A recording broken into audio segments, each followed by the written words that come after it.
Good afternoon. My name is David Pittman. I'm the president of the Texas Association of Graduate Admissions Professionals. We are the Texas chapter of the National Association of Graduate Admissions Professionals, and we're so excited to bring so many of you June's free monthly webinar. We've got just over 70 folks that are registered with us today, and so we're really excited about the turnout. And so thank you guys so much for tuning in during lunch. We should have a great presentation for you here the next hour or so. I want to let you know, hey, TxGAP, we're continuing to seek members, and if you're interested in that, please feel free to go to our website at TxGAP.com. We do a lot of great things as far as webinars, and the next thing that's actually coming up for us is our summer conference. It's the first annual TxGAP summer conference. We've got some fantastic speakers that are lined up for that. And that's actually going to be Friday, July the 20th, so just about a month away at the University of North Texas, the Dallas campus. And so please go check out our website, look at our speakers and some of our sessions. I know that we're still throwing a couple of those up there, but we really hope to see you in Dallas here in just about a month right before that travel season gets started, and just a great time to sort of learn a little bit and network with folks from all over the state. There's other ways that you can hear about us. You can see here on our Get Involved slide. You can visit our website, see us on Twitter, Facebook, join our LinkedIn group, or you can see our slide share that's also available on our website. And so please log on whenever you can and check some of those things out so that you can see what we've been up to. But really, without further ado, I wanted to take some time to introduce everybody to our speaker today. I have the great privilege of being able to call this guy my friend. It's a guy named Marcus Hanscom. He's the Associate Director of Graduate Recruitment and Outreach at the University of New Haven. With nearly 6 years of experience in both undergraduate and graduate recruitment, Marcus oversees the strategic marketing and e-recruitment initiatives for the graduate school at UNH. His responsibilities include extensive data analysis and reporting, communication plan development, social media management, CRM solutions, and much more. He was honored actually this last year at the national conference here in Austin in April with the Future Leader Award for NAGAP. That's a national association that I said that we are associated with. And he actually also serves as the chair of the online education committee for NAGAP. And so if you're looking for a great way to get involved with NAGAP, if you're looking for just kind of a new way to kind of take your membership to the next level, I definitely encourage you to follow up with Marcus. Marcus holds a Bachelor of Science in Mass Communications and an MBA in Business Policy and Strategic Leadership from UNH, and he currently resides in Branford, Connecticut. I can also tell you that Marcus is a sneaky good golfer, and so you got to watch out if you play with him. You never really know what type of shot he's going to hit. And so, with that, Marcus, I will turn it over to you, and we look forward to helping answer some of the questions along the way. All right, thanks, David. I appreciate it. Well, we lost a few balls that round, so I'm not sure I'd call myself a good golfer, but we had a good time. So I appreciate you all joining us today, and I had a great time down in Texas for the conference. You all were great hosts down there, and you all sent your weather up this week. We're in close to 100 degrees and humid, so we're having fun this week. So I want to talk a little bit about what's that? I guess I got somebody. So just want to talk a little bit about how you can kind of make your recruitment efforts do a lot more with less, basically, and talk a little bit about social media and technology and things. So, David, we're getting a bit of feedback on your cell phone. I think that's what we're getting back. So, but anyhow, maybe everything is bigger in Texas. But if you look at the state of Texas, I'm from Massachusetts originally, so you see that's me there, pretty small. And the state I currently reside in. So you can tell we're a little bit different than what you all dealing with down there. And that's the region that I represent here up at NEGAP. So you can see our entire region will fit nice and tightly inside the center of Texas. So it's a little bit different animal we have up here. But what you don't need to have is you don't need to be big to make a big splash. You don't need to have a lot of money and a ton of people and 48 hours a day to be able to make a significant impact on your recruitment efforts. So, and hopefully we can talk to you about that a little bit today. And before I get any further, I just want to let you know that you'll see on the right side of your screen with GoToWebinar, you're welcome to ask any questions that you have. By default, because we have so many folks on the line, we have everybody muted. So if you have a question, you can enter it in that box. We'll be happy to answer them. as we go through the session for you. So if you've been to one of my sessions before, whether it be at last year's NAGAP presentation or this year, if you don't like homework, you should probably leave the webinar now. This is how I really try to make sure that you have some salient takeaways, that you have homework assignments you can take back, go to your office, and actually employ very quickly. So this is just an overview of what we did last year, and I'd be happy to send along the presentation slides for you as well if you'd like. Now, obviously, we have a lot of struggles in our offices. I work for a small private institution. I know by the people that are on the line, you're all working at different institutions, whether it be something as big as UT, for instance, or as small as, say, Texas Abilene, and everywhere in between. So we have a lot of different folks on the line with different struggles. But many of us really struggle with staffing, particularly at the graduate level, and of course, resources are always going to be limited for pretty much all of us. We also have some limited expertise that, particularly through graduate admissions, I've noticed that things like social media and CRM technology and a lot of that's really new for the graduate industry.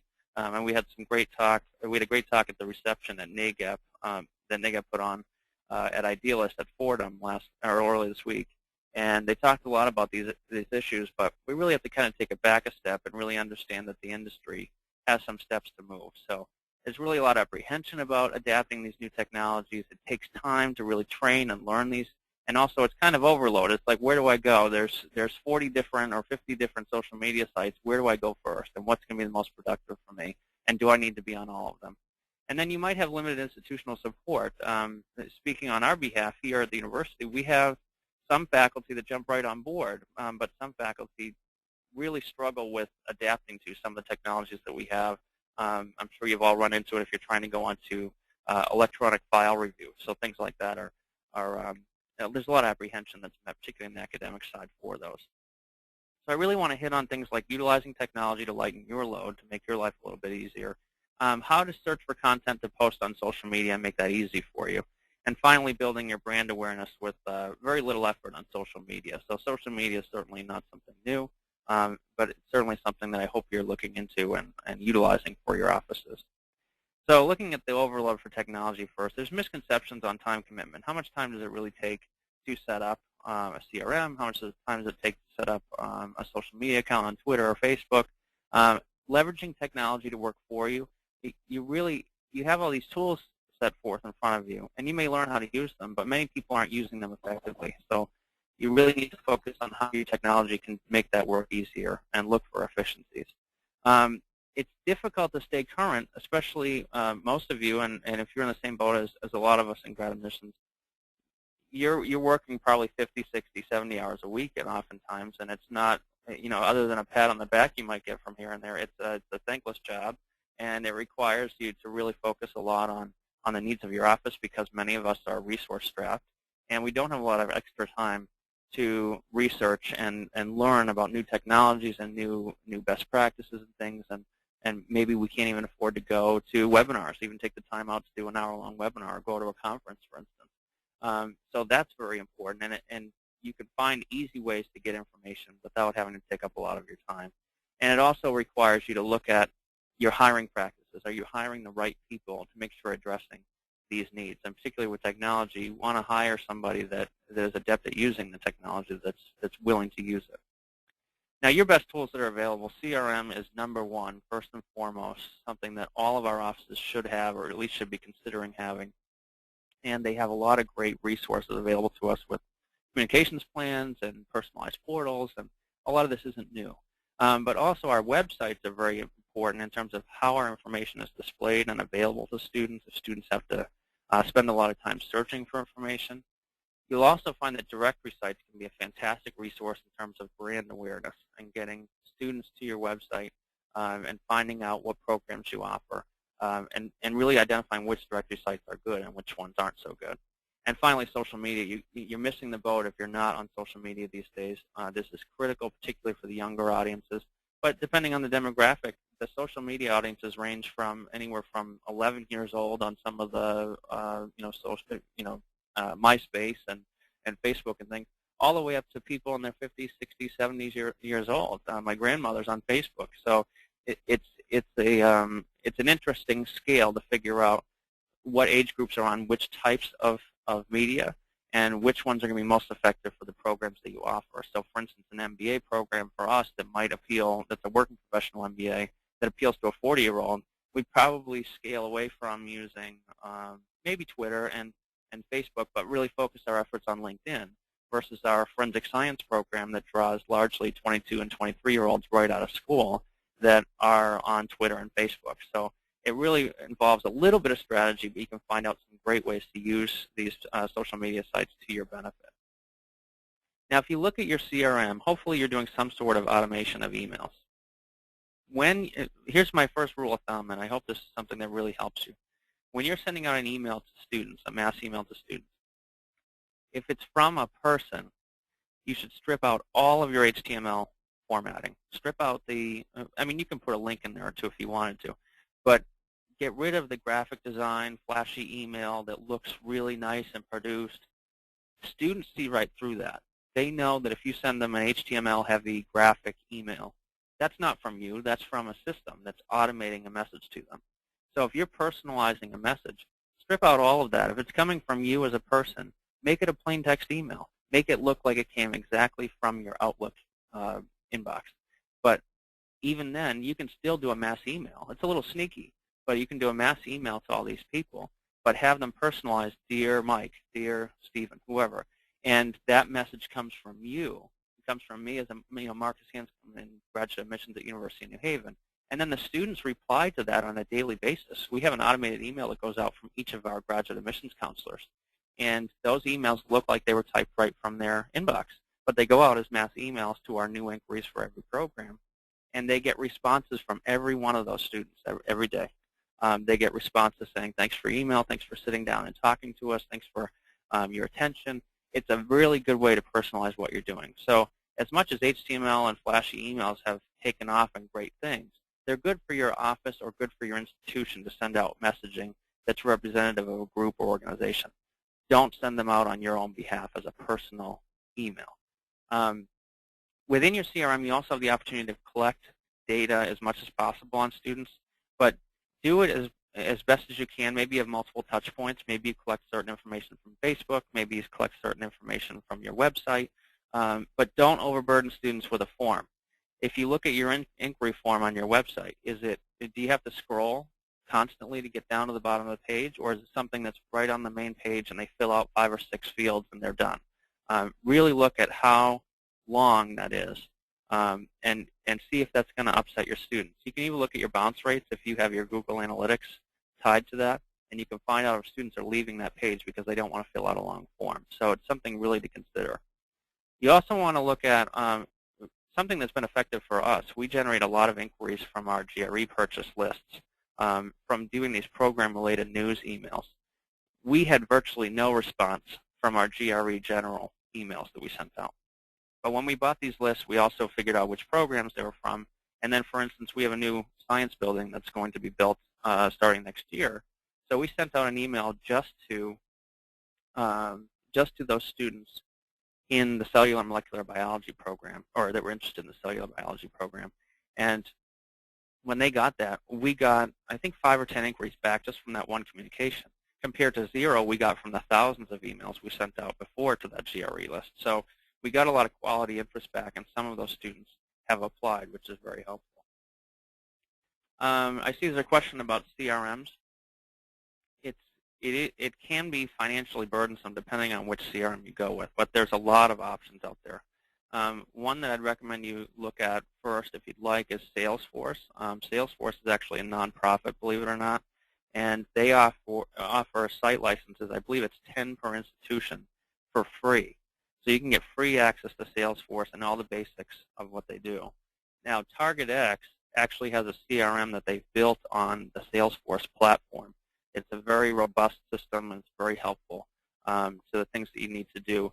And if you have the budget to do it, and you might be able to do it for a minimal number of licenses, that will be a good add-on to your basic Salesforce structure that you would be getting on a free basis from Salesforce. And if you need more than 10 licenses, there's a nominal fee that they provide there that they ask for Salesforce if you wanted to have 20 users or 30 users or so on. But there's a lot of them out there. There's a new one through Banner which I'm very new to, but it's something that if you're already using Banner as your SIS, it's something you could probably add on at a relatively reasonable cost, and it would feed directly into your system. We use Hobson's here. It is rather expensive, but has a really robust amount of information or amount of resources available for our students and for our communications plans and things. So it's a very helpful system. So with that, I go on to our first assignment. So if you have a CRM, go in. If you haven't already done this, create an automated plain text email from you. So Director of Graduate Admissions, Assistant Director, Admissions Counselor, whomever you may be, and your from address should say from, Marcus Hanscom. And I usually put Marcus Hanscom - University of New Haven, so that if a student gets an email from me, they're not like, who's Marcus Hanscom? So at least if it has the name of the institution, then they know it's me. And then the from address that you can actually customize. Put in your actual email address. Don't put in graduateadmissions@newhaven.edu. Put in your actual email. And then in the text of the email, use that plain text. And see what kind of results you have. Compare the results with any HTML formatted emails you have, and see if you're getting a higher read rate, if you're getting a higher interaction rate where people are clicking on links or they're responding to you. And I guarantee that you're going to get some quality response from these students.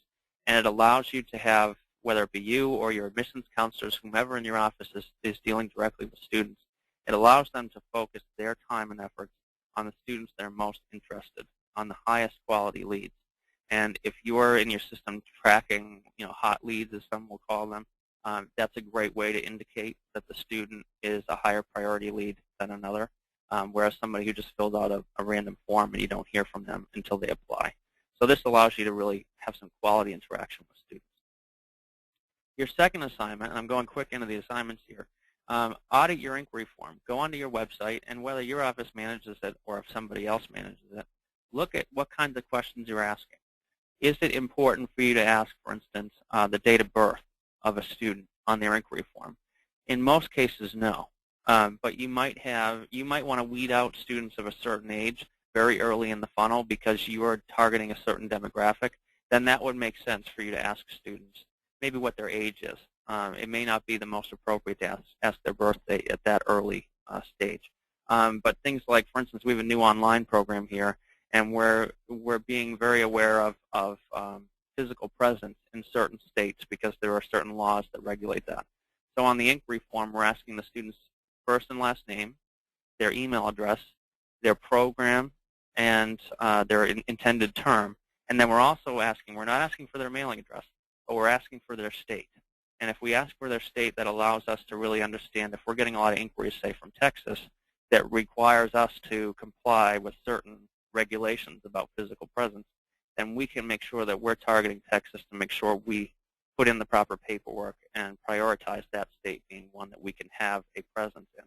So there's certain information that you may need, but go into that inquiry form, determine what you can strip out. If you don't need to mail something to students and you can prioritize an email to the students or something electronic, go with just an email address. Avoid the mailing address at that time and maybe ask for it in the application stage. It's up to you. Your individual offices will have different needs, so make sure that you're looking at that and that you're not asking extra information that students don't need to provide for you. One other separate note on the email content. When I was talking about plain text emails, remember that the majority of our students now are looking at emails on their smartphones. So if you send something that's 900 pixels wide and it's very graphic heavy, for one, the students have to actually download the pictures, and that's true of most email clients on your computer as well. But then they also are trying to read on this tiny screen. So if you're reading on a tiny screen and you have plain text and a short message from a counselor, they're much more apt to read that message than something that they have to fish through with a lot of graphics and content that may not even download directly anyhow without their permission. So now if you want to lighten your load in terms of your website, this is something very critical for us. Many of us are not managing directly our websites. We might manage content on a particular part of our website that's related to our office. So, for instance, I'm a content author for our graduate admissions pages. But when you look at your website, is every question that the student is asking, is that being answered for them in an easy way?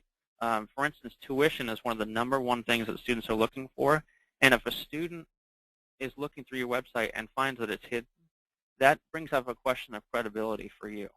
you want to make sure that you're putting that information out there and being honest and putting an honest image of who you are and not trying to look, at least, like you're hiding your tuition fees. And all of us know that, particularly for those of us in private education that have high tuition rates, we're probably not too excited about putting out our high tuition. But the more we put that out there, I think the better credibility and better image that we provide to our students. So, and I say, how big of a shovel do I need? I think that clip art there is very relevant.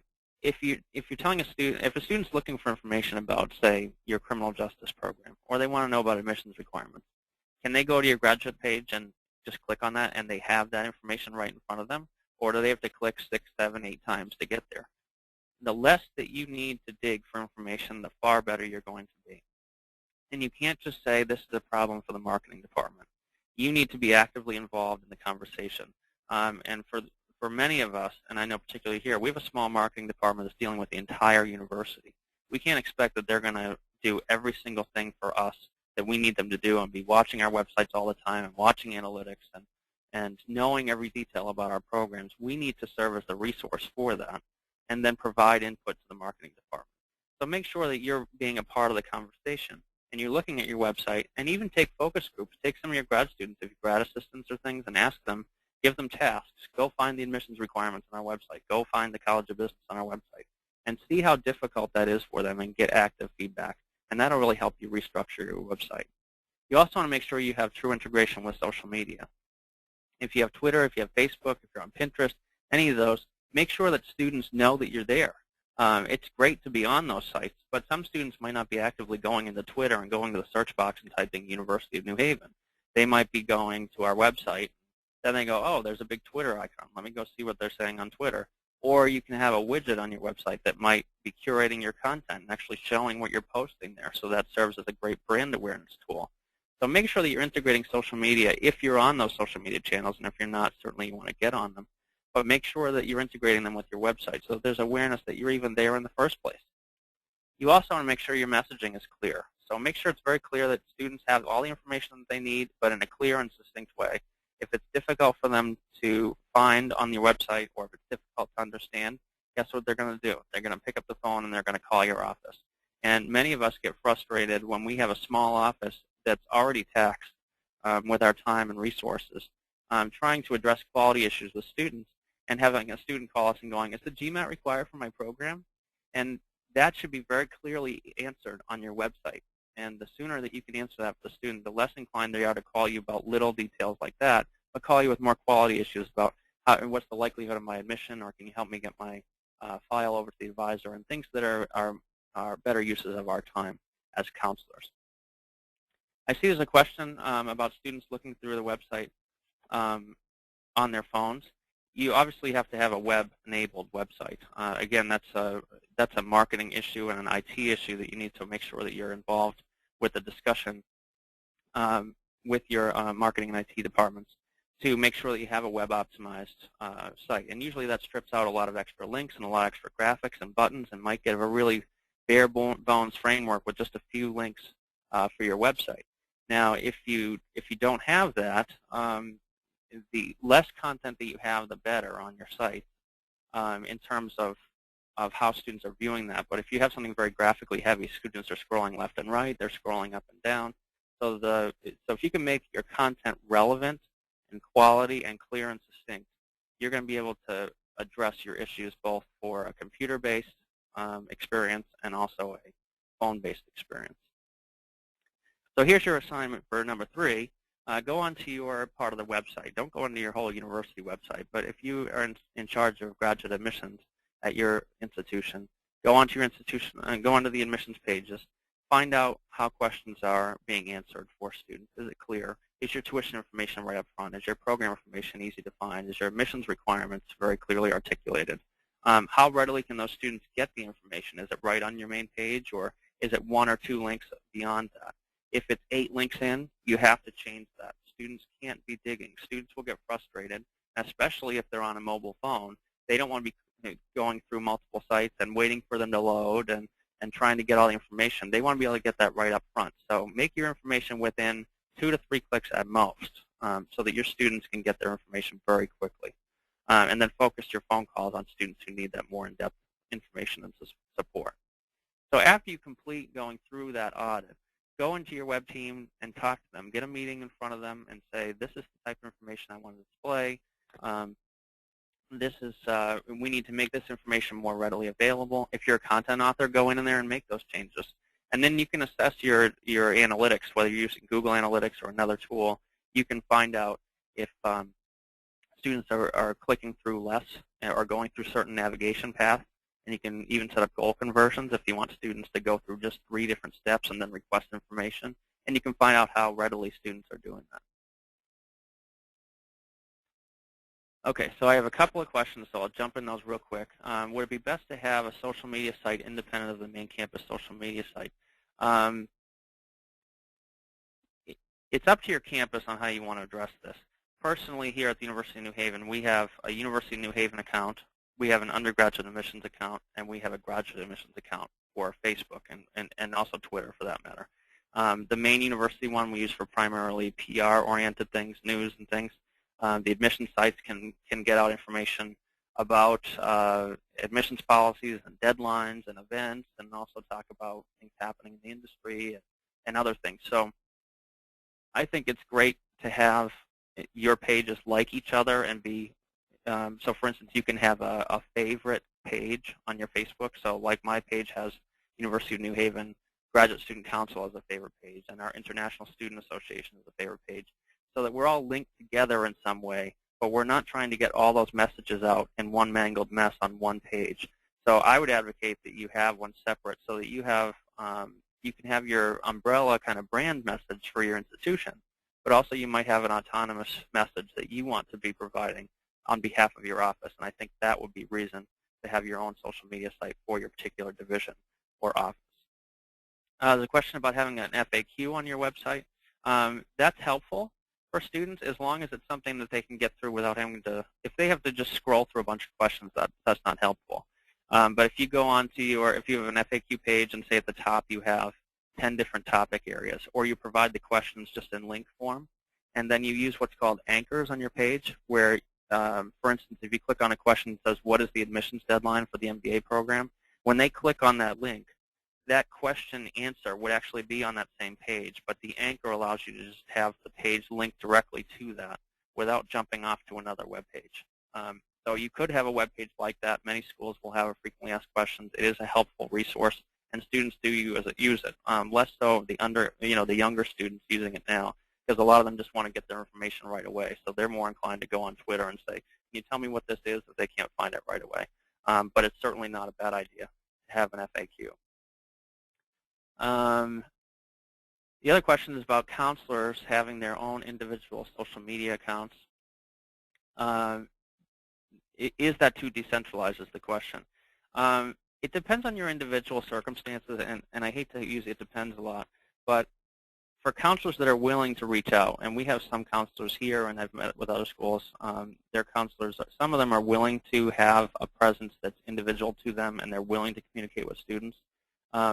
It's also good if you have administrator privileges for them so that they can, say, log into your Facebook page for your office and be able to post on your behalf. So you need to have an administrator account. So I always encourage, because I have a personal Marcus Hanscom account on Facebook, and then I have a UNH Marcus Hanscom as a professional Facebook, and that's the one I use to link up with the graduate school page and with some of the other organizations that I run, and I use that as a professional presence. I teach in a couple of freshman classes, so I have them contact me there. So I have that professional presence that's separate from my personal presence.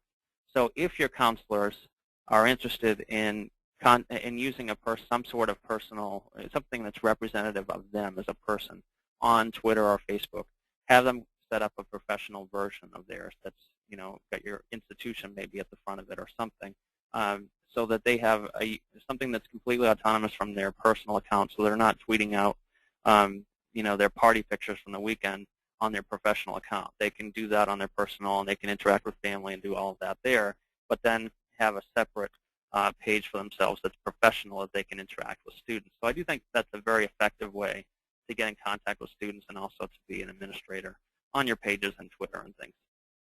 So hopefully that helps answer that question.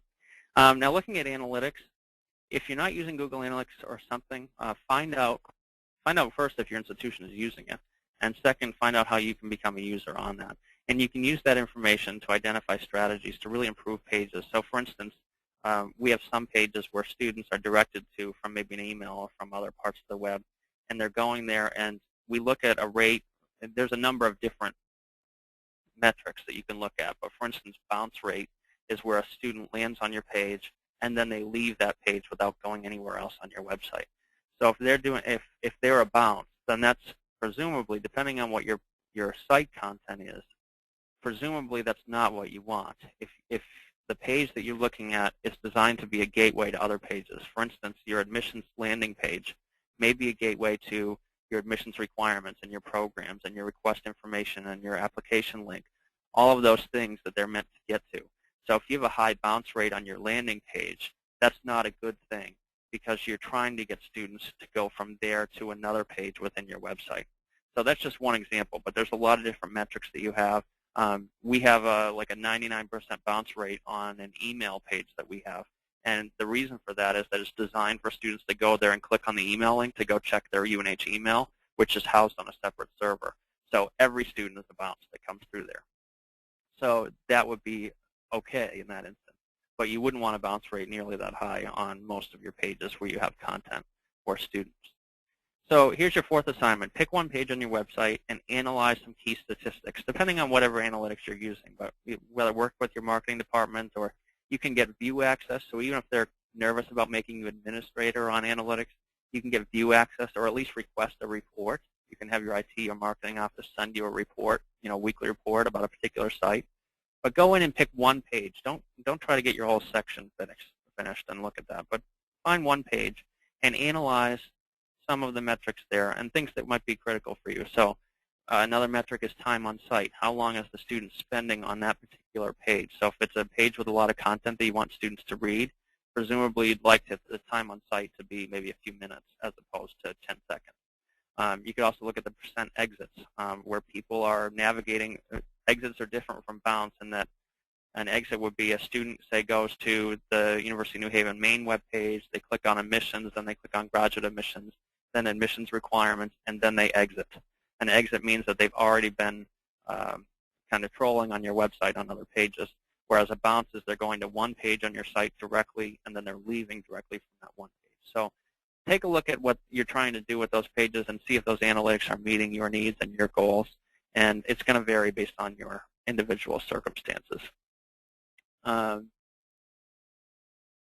I see there's a question about using Google Analytics and said that they've noticed 0 visits on certain web pages. It does sound like that could be a code issue. So I would definitely talk to your IT or marketing department, whoever maintains that, and make sure that that code is configured properly. If you go in, say, as an admissions professional, and you create an analytics account, and you want that analytics code to be on your page, because the way analytics works is that it loads a JavaScript code into the page. So it's basically a cookie that's tracking what the student does on your website. So that cookie provides that data back to Google Analytics. So if you're going in and just dropping that code in basic HTML format on your site, in many cases, if you're using what's called a content management system to manage your whole university website, a lot of times those codes are built into a back-end engine that populates that code in kind of the header tags and the back end of the site, so that you have kind of a master coding on your website. So if you put that code in just in HTML by yourself as a content author, that code will never register because it's running separately, maybe a different code in the backside. So make sure you talk to your IT or marketing folks and figure out who's putting that code in and where you can get that information. Now, directory sites, I get a lot of questions, and particularly after this last conference, I've had a lot of questions about directory sites. Why would you go on to directory sites in the first place, and what sites do you start with? Because there's so many out there. There's gradschools.com, there's Peterson's, there's Graduate Guide, and Zinch, and numerous others. So students, if you look on Google, say you type in Forensic Science Master's Program, or you type in Biology Master's Program, in the top 5 returns, you're almost always seeing gradschools.com. Gradschools.com has very high search engine optimization. So when you're searching for graduate school, they come up. When you search for master's programs, they come up. So that's really a central place that a lot of graduate students start their search. So look at those directory sites and make sure that you're putting content on there that's saying, why should I go to University of New Haven, or why should I go to University of Texas at Austin? Why should I be part of your campus? Why is your program better than the others? And I've noticed a lot of directory site listings, and I think it's a function of time. A lot of schools will just take catalog copy about a program and just drop it in there. And, oh, you want to take the GMAT for this program, and you'll get an MBA, and you have 6 concentration options. Well, that's great, but why is that? What's the sexy part of that? What's making me feel like I have to come to your program? So make sure you look at those directory sites. Look through, if you're already on them, find out what kind of content is there, and think in the student's eyes. That's critical. If you can put yourself in the student's shoes and you're reading this information, what makes me jump out of my seat and say, I have to put my tuition dollars and take out my loans or do my internship or whatever and go to your school and go to your program? You really need to sell on these sites because that's where students are going before they even get to your website. When you're on these directory sites, you have the option of having a more info link in many cases. So where are you sending students when they ask for more information? Are you leading them just to your program webpage and then they're getting lost in your website? Or are you sending them to a form, or do you have a landing page that's designed just for students that are inquiring through that funnel? And do you track them? You know, we're working on a custom project with Hobson's right now where every one of our programs will have a landing page that's about 80% content with quotes from students and pictures of programs and information about why you should come to the University of New Haven for X program. And then on the very right side, in a very small box, is just a small request information box. And it asks for their name and their email and their program and their term, and that's it. That's all we're asking for. It's very basic information, so that's a subtle part of the page, so that the primary focus of that page is content. So it's great for the student that goes in and clicks on the directory listing for, say they're looking for cellular and molecular biology, then they click on University of New Haven. They get to our page, and they click more information, and it takes them to a page on, guess what, cellular and molecular biology. It doesn't take them to University of New Haven. It doesn't take them to admissions. It takes them to the program. So you want to make sure that you're giving students, again, information that's easy to get to and easy to find, and it's succinct. And then if you give them that option to request information, and you can link that to your CRM, you can then track that and find out how many students came from cellular biology, from graduateschools.com, or from Graduate Guide, or from Peterson. And then at the end of the year, you can go to your VP and say, I had X return from the tens of thousands of dollars we put forth with one of these directory sites, and this is why we need to put more money in that direction, or why we need to put less money in that direction. These are very critical for the strategic decisions you need to start to make, particularly in the economy that we're in right now, where we're struggling with resources and students are struggling with resources. So, and clarify your calls to action. When you're sending a student on the directory site or to your website, is it clear where to apply? Is it clear where to request information? Make it easy for students to know where they are. And if you're sending them to a form or a page that's designed to have them request information, but you're giving them a lot of copy and information about the program, don't make it too easy for students to click off of that and go somewhere else in your website and get lost. We stripped all the links out to our website in that main primary page, say about cell biology, before they even request information. And then when they request information, they get into our main page and they can start linking around. But that allows you to capture their information very early on in the process. So we talked about this, avoiding too many clicks and relevant content. Excuse me. The for-profits and the online programs are killing us. They're wiping us clean on how they're doing this with getting student information, getting leads. There's a lot we can learn from the for-profits and the online schools. This is from BU. They do an excellent job. They purchase AdWords names and, I'm sorry, AdWords, Google AdWords ads. And they also have a lot of SEO and things. So if students are searching for, say, criminal justice in Boston, then they would get this page. So this allows students, it allows you to capture their information very easily. And that allows them to get on the horn with them, give them a phone call right away, and they're getting information before the rest of us. Because if they're going in and say to a traditional CJ program, and they're bouncing through a website, and then they inquire for information, then 24 hours later they hear from us with an email, and then maybe a few hours later they hear from a phone call. the online schools and the for-profits are figuring this out, that we need to get students, from a sales perspective, we need to get students in the door as soon as possible. We need to get as much information that we can just to contact them, and then make sure we're giving them relevant information within 24 hours of that initial inquiry. They're doing that very well, and this type of a page is a great way to do that, and this is very similar to the type of page that we're developing with Hobson's right now, and we're anticipating some very good results with that. So here's your 5th assignment. Go on your directory listings, gradschools.com, Peterson's, Graduate Guide. Look at those and find out where you're featured. Does your listing answer those questions, again, like your website? If a student's trying to find out what does your program offer versus another program, make sure those are answered right on the directory site. Don't make them go to your website and ask those questions. Make them find out there. Because those students might read that on your directory page and say, well, that doesn't sound interesting. And they go off to another school on the directory. But in reality, you might offer something that the student was really looking for, and you didn't provide it on that directory. So make sure that information is right up front. Find out who's responsible for updating content. Is it your marketing office? Is it somebody in your admissions office? And that takes time and effort and resources as well. So make sure you identify a person or people that are going to regularly look at that content and keep it updated, update your new programs, remove old programs, all of that. And admittedly, we're guilty here because we're resource-strapped to be able to keep those regularly updated. So try to make sure you have somebody that's one of their responsibilities to get it done.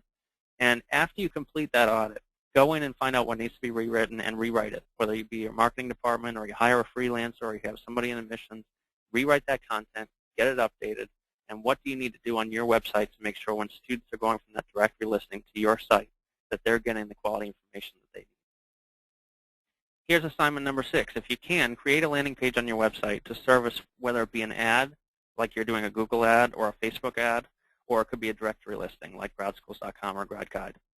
And create that landing page so that students go directly there and get content that's reflective of what you're advertising. So if you're advertising, for instance, for us, we might advertise experiential education. Well, make that page about experiential education. Don't put them on University of New Haven's general landing. Or send them to something about the program that they're looking for. And this doesn't have to be done through a third-party vendor. This can be done in your marketing office, and you just create a page, and you have content about your program. And whether you're able to embed a request information box in there or not, or at least make that action clear, you can at least go onto the analytics of your page using Google Analytics or something else and find out how many people are coming from the source that you're buying names from or you're buying ads with or buying a directory space. How many people are coming from there and how many of them are continuing into your website. And you could set up a goal conversion to find out how many people are going through, say, to your interest page and asking for information and actually completing the form. So you can really find out how relevant and useful those things are. Now, social media. There's a lot of great stuff on social media, and I'll try not to go too long into this, but one of the biggest struggles that I find talking to other colleagues with getting started on social media is they go, what do I post? You don't want to have a one-sided conversation. I've seen a lot of schools make the mistake of just talking about my grad open house is today, or come to our information session, or application deadline is today. That's all well and good. That's helpful information. The students need to see that. But you also want to provide things that make students want to be part of your conversation. Are you engaging students? Are you making them feel like that's a place I need to be? They value what I am going to bring to the table for them. They value the campus experience, things like that. So one thing that I did, and this is very, very easy for you to do, is set up a Google alert. And you can create that search with, for instance, I have one that's just University of New Haven. And every day as news gets posted all over the web, whether it be in a news source or a blog or a new website, anything that says University of New Haven in it, I get it.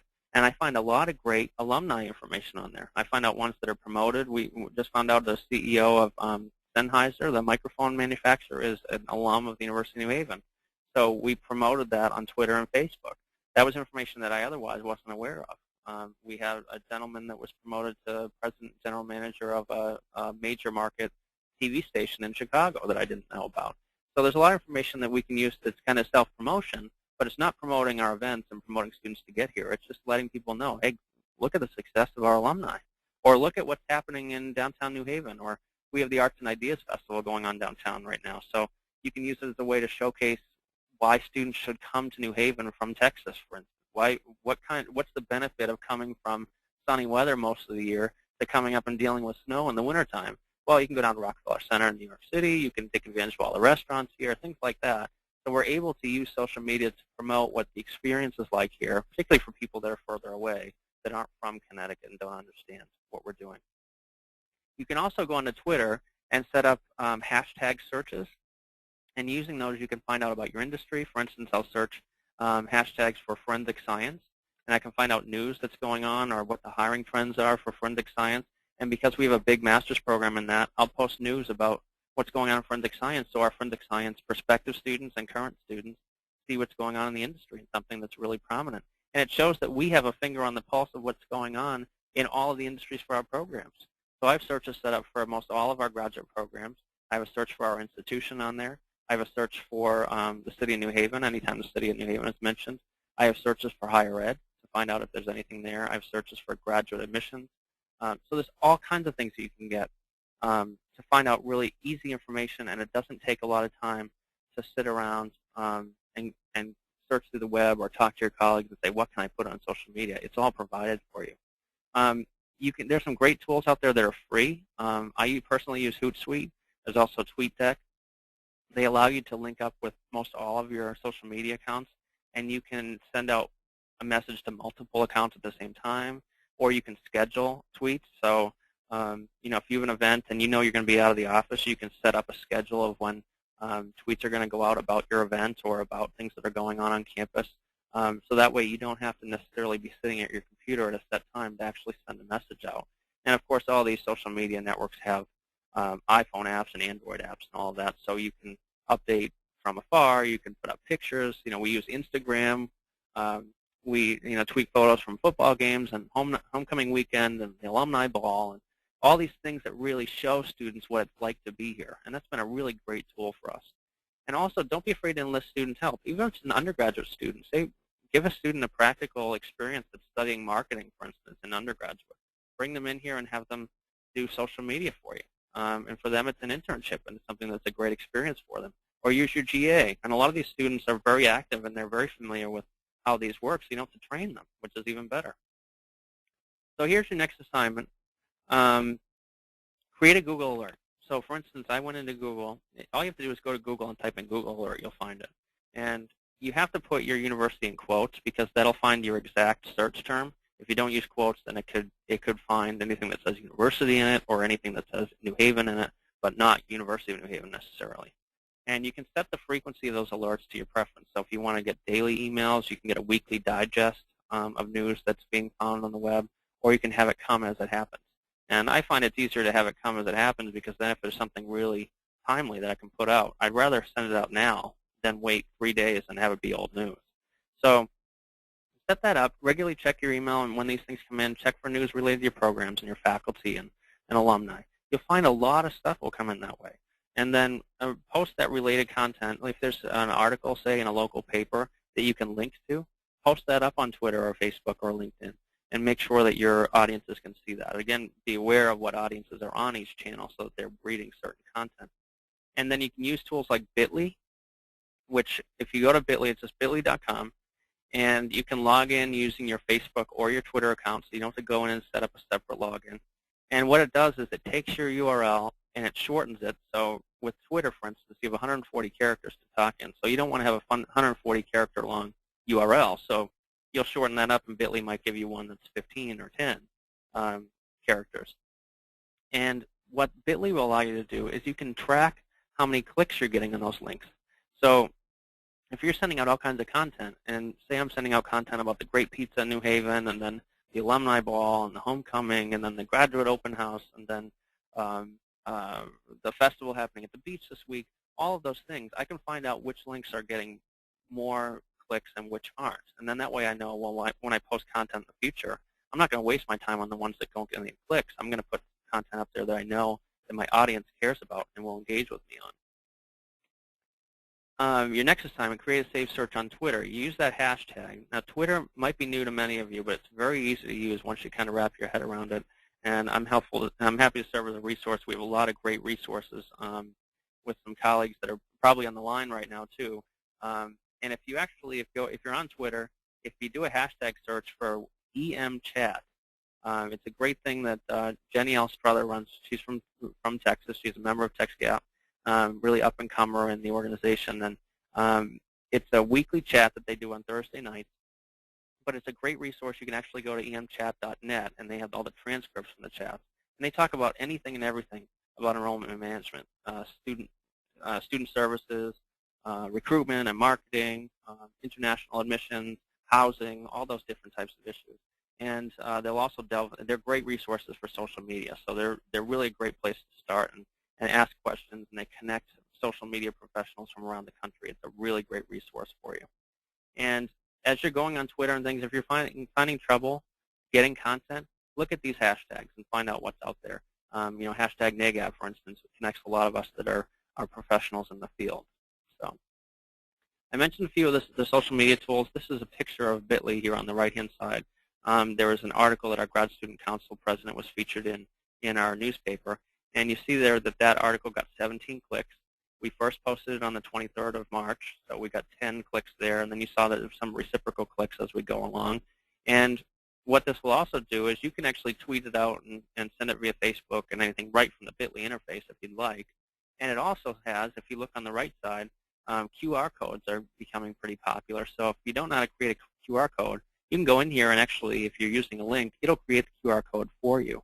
So you just right-click that and save it as an image to your computer, and you can put it wherever you'd like, on marketing materials or on a flyer or something for an open house. And it's very easy for you to do.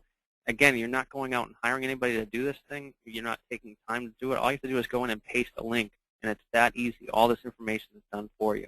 I mentioned Hootsuite and TweetDeck. That's more for sending out your content. And then if you're on Facebook, you can use Facebook Insights, which is a part of all of your pages, so you can actually look at what your audience is and demographics and things. It's a very helpful tool for you. Your next assignment, go in and schedule a tweet or a Facebook post using one of these tools, so Hootsuite or TweetDeck. There are others out there, but those are the two prominent ones. And time it within an event or activity.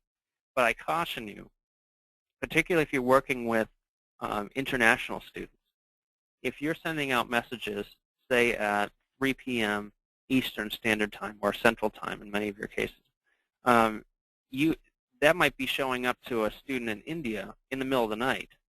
So if you're trying to get a message out to them, and this goes for automated emails in your CRM, any kind of messaging that you're automating, make sure that you're aware of your audience and when they'll be reading that message. If you want them to read it right away when you send it, you want to make sure that it's timed to send to that audience in their time zone when they're going to be awake and checking it. So if you want something to show up in India at 10 o'clock in the morning, you probably don't want to be sending out in the middle of the day here. So looking at the time zone is very critical. And set up a schedule. This is very helpful. If you can set aside an hour 1 week and say plan out your next 3 weeks of social media activity, at least of planned events, then you can set that up in Hootsuite and forget about it. Then 3 weeks later, you go and sit down and you do it again for an hour, and you meet with your colleagues and do what you want. And then maybe in the middle, you start using content that you find in news articles and things. So social media content, you really want to interact with your audience, vary your content as much as you can, and vary your channels. Don't just post one message that goes on Twitter, Facebook, and LinkedIn simultaneously. That's all the same message. That's not going to be helpful. Your audiences are different. Their needs are different.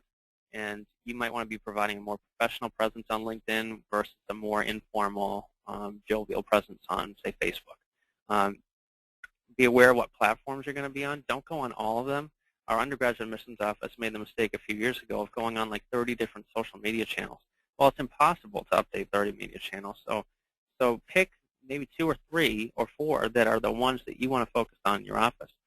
Here, we're focused on Facebook, Twitter, LinkedIn, and now Pinterest because that's the largest growing female demographic social media site in the world. They're third ranked in all social media traffic in the last several months. So we started getting on Pinterest as well. So those 4 sites are the ones that we're focused on. We're not worried about all the others that are reciprocal, and most grad students aren't even on them anyhow. You also want to make sure that your messaging is consistent with your brand on all of these sites. So make sure that what you're doing is reflective of, say, experiential education and things, or something that's reflective of what you're doing. And I know I'm going a bit long, so forgive me. If you have to leave, I understand. And we will make this video available to you after this, and I'll make my slides available as well. Now, there are 3 types of content when you're curating content on social media, at least according to me. So there's direct self-promotion, that's like yay me, come to my open house. There's indirect self-promotion, which is where you're going and maybe promoting an alumni or alum that was promoted. And there's the altruistic self-promotion where you're maybe talking about jobs in the field for forensic science students. So things that are helping students it's helping you, but it's helping them. So that direct self-promotion, things like events, admissions announcements, you might be leeching on some other content where you're taking it from somewhere else or promoting something from another Twitter account, say, on your campus. Also interactions with prospective students, making those out there. So for instance, here's something I promoted. This was I think, helpful to the attendees at the TxGAP conference in April. I sent this out to, this was a paid ad on Facebook. I'm sorry, this is on Twitter. And I sent this out to all of our followers. I had a paid ad as well, and let them know that we were going to be at the graduate fair. We've had great response with targeted ads that go to people that attend the institution that we're going to and for the graduate fair. And they've come up to us and said, hey, I saw your ad on Facebook. And the best thing about that is that students aren't clicking on them. They're just seeing that it's like a big advertisement on the right side saying, University of New Haven is going to be in Texas on Saturday. Come out and meet us between 1 and 3. So students are seeing that and then just showing up at our table. So it's really not costing us anything either, which is great. I see there's a quick question. I will make last year's assignments and slides available. I'm happy to provide both presentations for you. Here's where I was talking about leeching content. There's a gentleman, Daniel Crosby. He's a TED speaker. He's based in Alabama, I believe. Has some great insights on industrial organizational psychology. And we have an excellent program in IOPsych. So I follow him because he's a recognized consultant in the field. And he puts out some great content about the IO psychology industry. So I retweeted what he had put out, talking about an article with the 4 types of teams. But then I put in a message about ours. I said, great classes in IO Psych about this at UNH. And that was a way to provide to get some interest out there. I was using the hashtag of IO Psych, so other students were using that. And then what he ended up doing was retweeting that to all of his followers. And he has thousands of followers. So for us, we got some great feedback and great awareness amongst people that had no clue who we were, and just because we retweeted his message. That was very helpful. We also had a lot of interactions with prospective students. This particular student, she gave us a lot this year, so you might see another example of her. This was her acceptance letter that she posted on Twitter. She put her whole address and things on there, which is why I blacked it out when we retweeted it. But it's something to be aware of when students are sharing personal information, how much you want to be making that available to other people. So we retweeted this, but I made sure I edited what she sent in terms of the graphics so that it was a way to promote what we were doing. And then we also sent an acceptance gift. And she sent out a message to all her followers saying, ooh, UNH Grad School sends me cards and presents. So it was a nice way to promote what we're doing and kind of the outreach that we're doing through all her followers. And then we retweeted that so that our followers saw that as well. Your indirect self-promotion, I talked about a little bit. News about the university, news about your students, maybe they're studying abroad or doing an internship, alumni news, and maybe event photos, things that are going on campus. Also talk about your location, City of New Haven, interactions with current students that are here, and maybe do contests. Contests are a great way to get people involved. We had a lot of, you look there were 15 people that liked our photo. This photo we put up was from our international festival that we have here on campus, and we posted that right from the event on Facebook, and we had a lot of people seeing that. So it's a way to promote kind of what the culture is like here and what our experiences are like on the campus. We also, you see, we retweeted about New Haven Restaurant Week, so that was posted by New Haven Shops. And we also had that Sennheiser alum that was retweeted to other people. So it's really organic marketing that's happening just by people sharing other content. So if we use hashtags and we mention other people, then they will mention us, and we get a lot of awareness that we aren't paying for and that we aren't directly asking for. We're just putting it out there, and people are taking it and reposting it to their followers. So it's a really great way to get organic awareness of what you're doing and what your campus is all about. Then there's this altruistic self-promotion. I post a lot about graduate school tips, how to apply to graduate school, how to get your financial aids, scholarships, and things. We also post some job postings, and you see I put a couple of examples there. I retweeted from U.S. News Education. If you're not following them on Twitter, they're a great resource to look at. They have some great articles.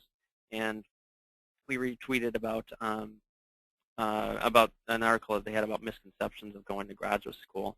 And then you see on the right side, that was a job posting that we found for a forensics analyst. It was all the way in San Francisco, but it was a position that our students would be qualified for once they graduate from our master's program.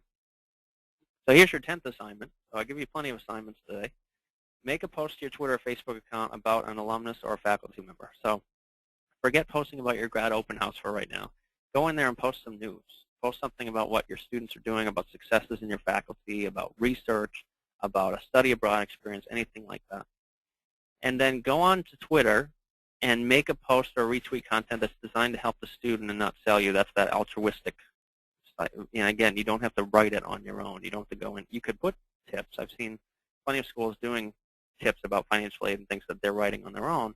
But it's very easy to just go out and retweet content from, say, U.S. News and Education, or I'm trying to think of some of the others. I mean, you can find some on EM Chat, and even if you just search the higher ed hashtag or grad admissions hashtags, you'll find a lot of articles that all of us are posting regularly, and you're able to share that with relative ease. And then using Bitly, you can assess if your messages had any interaction. Were they responding? Are students engaging with you?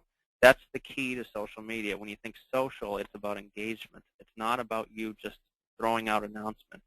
It's about engaging your audience, engaging your students.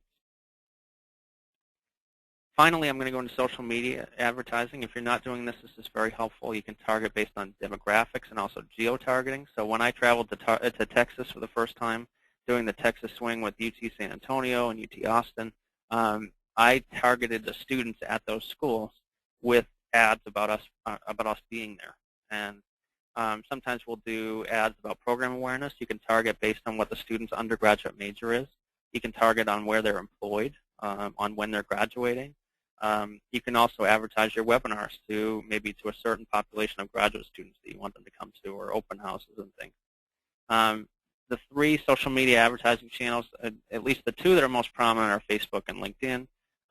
LinkedIn, we've had very limited results with. We've had the most response with Facebook advertising, and you have very robust results tracking that you can see within each of these platforms to find out how many clicks you're getting and what it's costing you per click.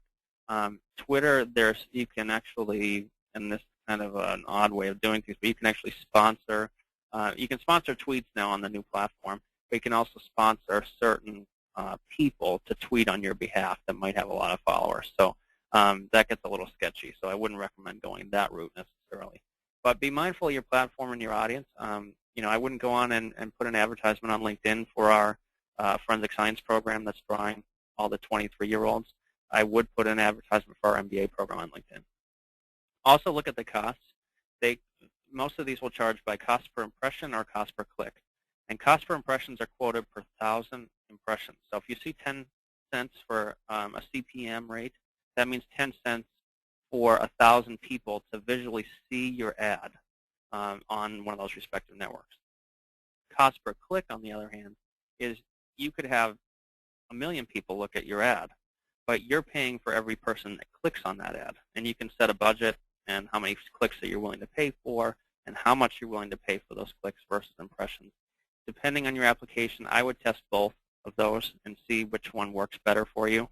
Cost per impression can be very economical compared to cost per click, but it also depends on who you're bidding against and how much that click will cost you. So for instance, if I'm bidding against UT Austin, say UT Austin is advertising to their students about a certain event, and then I'm trying to go for that very same audience, and UT Austin's willing to pay $5 per click, then I'm going to be forced to pay more than $5 a click in order to get my ad to come up more frequently than the UT Austin ad. So you have to be aware of what your budget is and really set that constraint when you're setting these up. So here's the advertisement that I set up on Facebook, and I encourage you all to try this. This is kind of a free nugget that I'm giving to you here. For your graduate fairs in the fall, set up these ads, and this was for the TxGAP fair that we had at UT Austin. And I had this link to the TxGAP site, so the students got to see about all the colleges that were there. And you could do that with the grad fair site of your respective institution, or you could just have students go to your own institutional website. But if you pay for this, you might not, if you do cost per click, infinitely number of students will see the ad, but very few of them will actually click on it because it's really just advertising that we're going to be there.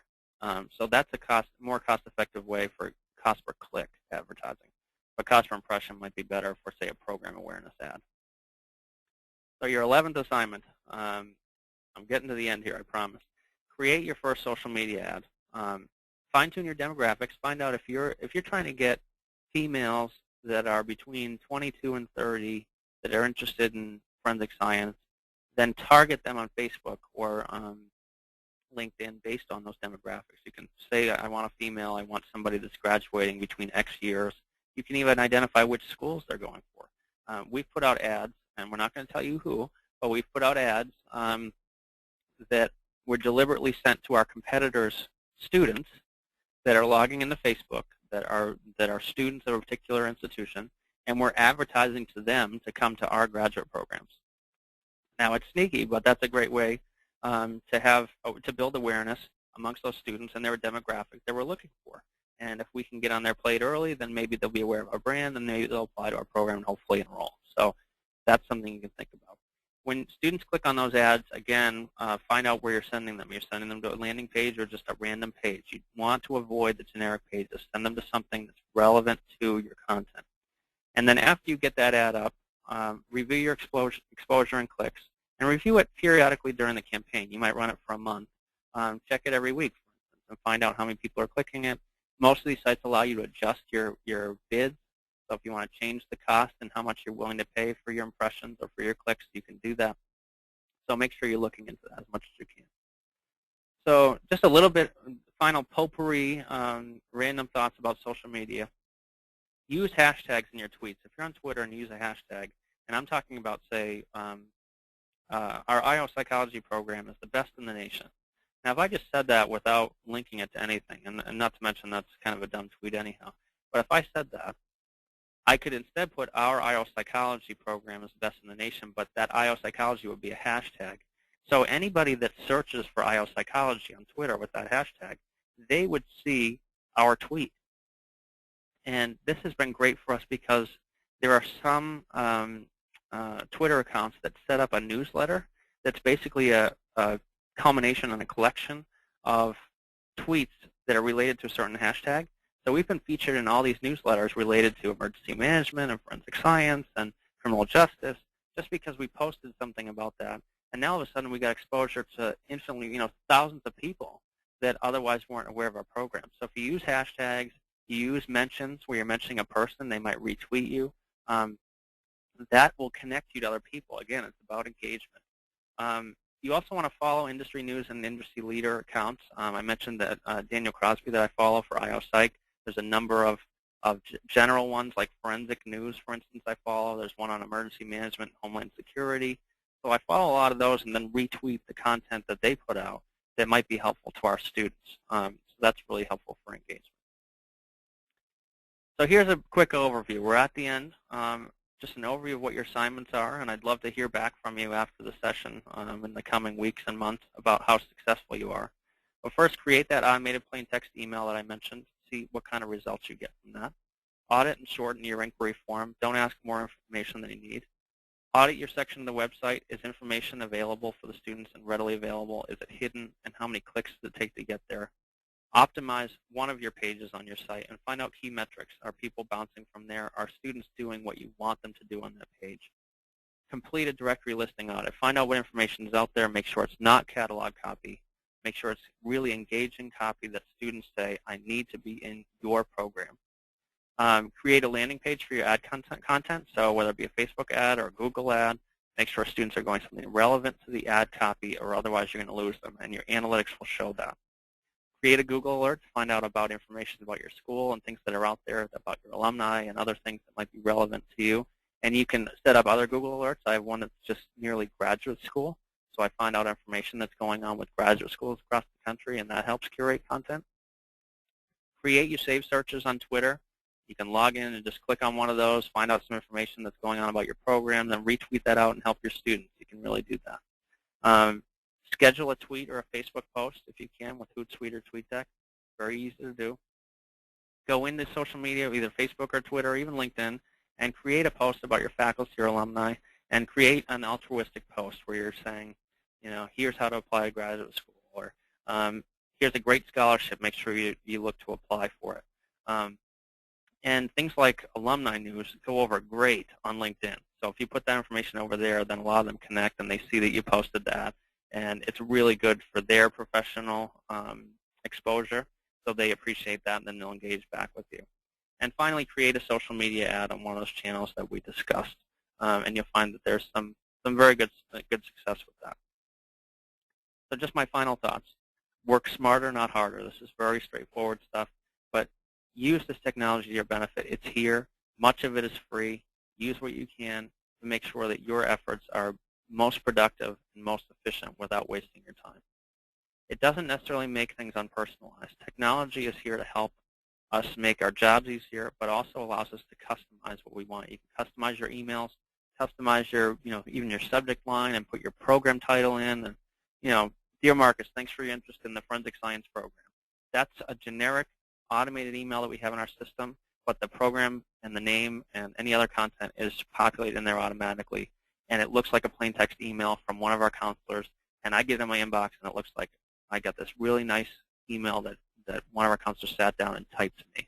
And I feel, wow, they took the time to really reach out to me and find out what my interests are and how they can help. And that's really been a great resource for us. The time commitment is not astronomical. It sounds like a lot, but you've got things like Twitter and Facebook that you can sit down and set up in 5 minutes. You can set up these searches in 5 minutes and start curating content. It's very easy. And if you download the apps on your smartphone and things, if you're sitting in a waiting room somewhere, or if you're sitting in line, God forbid at a traffic light, which I wouldn't advocate, but if you're doing things like that, you can send out a tweet very easily right on your iPhone or your Android device, and it doesn't require you sitting at your desk and coming up with all kinds of research or things that you need to put out there. It's all right there very easily found for you. Technology, and particularly social media, can be your greatest asset. So make sure you rely on these things, especially if they're free and they can do all this work for you. So if you have any questions, this is my information and my ugly mugshot. But feel free to give me a call. And that's my direct line, so I give that to you because I'm happy to serve as a resource if you need it. You have my personal email address there, and you can find me on Twitter as well. So hopefully, I saw my phone buzzing a few times, so hopefully nobody bashed me during the session today. But if you want to reach out to me on Twitter and see what kind of content we're curating, I'm at Marcus Hanscom on Twitter. You can also look at our graduate school one if you'd like. It's just at UNH Grad School, so you can see what content we're putting out there. So I really appreciate your time today. I'll answer a few lingering questions that I missed here. I see there are a few in there, and if you have any other questions, you can ask in the box, or feel free to call me or shoot me an email if you'd like. If you want to, in terms of promotions in LinkedIn groups, there's a question about how do you find out about them. Promotions, those are paid. In terms of promotions, I guess with ads, I mean, you can go in there. If you log into LinkedIn, on the left-hand side, I believe in the upper left-hand corner, there's a LinkedIn ads link. And so if you click on that, you can advertise pretty much whatever you want there. It will be approved by the LinkedIn folks, so it will take a little bit of time once you create the ad. But if you're sending an ad out, you can access it just from your regular LinkedIn account. So you don't necessarily have to create a whole separate LinkedIn account to manage your ads. It's all right in your main account, so it's very easy to get there. You can also post jobs on LinkedIn if you're going to do that. But in order to do the fully promoted jobs, you have to pay a pretty hefty sum for those. So usually, if you're doing any jobs promotion, I would encourage you to just post those in your groups or on your relative, school page or something as a post, and your followers and group members will see that. Have you had success in social media ads to competitive students? I have. there's a number of local competitors that have a few similar programs, and we try to pull them out. Education is particularly competitive in the state of Connecticut, and particularly the Northeast for that matter. So we have been kind of focusing on certain types of students that would be coming into our master's program that's actually a certification program. So some schools in the area already certify at undergraduate level, so we don't target those students. We target students that may be interested in education or forensic science or something, and those people that don't already have the credentials that are necessary to work in those areas. So it has been very successful for us, and then we can track that back and find out what students are coming and what they're doing. So at this point, I believe I've addressed every question that's come in. So if you have any further questions, like I mentioned, feel free to call me at any time, shoot me an email, or reach out to me on Twitter. And I really hope it was informative, and I really thank you for your time today. I know I went a bit long, and we'll be happy to post the slides and the video from this session online shortly. So again, thanks so much for coming, and I hope you have a great day.